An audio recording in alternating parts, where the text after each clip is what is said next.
করোনার ভয়াবহ সময় যখন পুরো বিশ্ব থমকে গিয়েছিল, মানুষ বন্দী ছিল চার দেয়ালের মাঝে আতঙ্কে আর অনিশ্চয়তায়, ঠিক সেই অস্থির সময়ে জন্ম নেয় একটি ব্যতিক্রমধর্মী সিনেমা, জয়া আর শারমিন।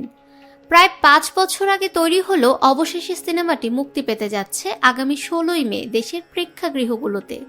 বিষয়টি নিশ্চিত করেছেন সংশ্লিষ্ট নির্মাতা ও প্রযোজকরা।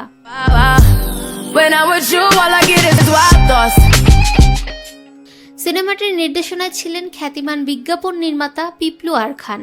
তার সুনিপুণ পরিচালনায় নির্মিত এই চলচ্চিত্রে শুধু প্রধান চরিত্রেই নয়, প্রযোজকের দায়িত্বও ছিলেন জয়া আহসান। পিপলুর সঙ্গে যৌথভাবে প্রযোজনায় যুক্ত থেকে নিজের শিল্পবোধের আরেকটি দিক তুলে ধরেছেন তিনি। সিনেমাটির আরেক গুরুত্বপূর্ণ চরিত্র শারমিন রূপায়ণ করেছেন মহসিনা আক্তার।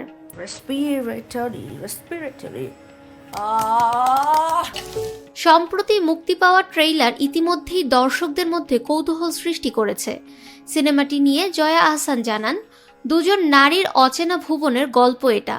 আমাদের ভিতরের না বলা না শোনা অনুভূতির এক ডকুমেন্টেশন।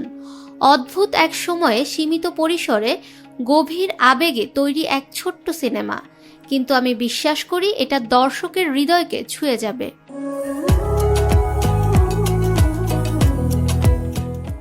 পরিচালক পিপলু জানান, ছোট্ট একটি টিম নিয়ে মাত্র 15 দিনেই শেষ করা হয়েছে শুটিং। এর পিছনে ছিল গভীর ভালোবাসা ও আন্তরিকতা।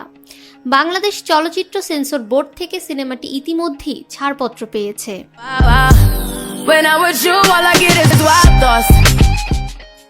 গল্প প্রসঙ্গে পিপলু জানান, এটি জয়া ও তার সহকারী শারমিনের সম্পর্কের উত্থান পতনের গল্প। কোভিডের সময়ে তারা দুজন একটি বাড়িতে বন্দী। ধীরে ধীরে গড়ে ওঠে বন্ধুত্ব, তৈরি হয় এক বিকল্প জগৎ। কিন্তু বাইরের ভয়াবহ বাস্তবতা সেই সম্পর্কের ভেতরেই ফাটল ধরায়। ভয়, সাহস, বন্ধুত্ব আর ক্ষয়িষ্ণু মানসিকতা মিলিয়ে এটি এক মানবিক আখ্যান। সিনেমাটির চিত্রনাট্য ও গল্প যৌথভাবে লিখেছেন পিপলু আর খান এবং নুসরাত ইসলাম।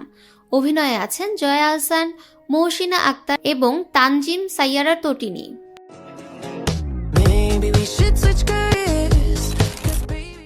চলচ্চিত্র বিশ্লেষকরা মনে করছেন, জয়া আর শারমিন শুধু জয়া আহসানের ক্যারিয়ারেই নয়, বাংলাদেশি বিকল্প ধারার সিনেমাও একটি উল্লেখযোগ্য সংযোজন হতে চলেছে।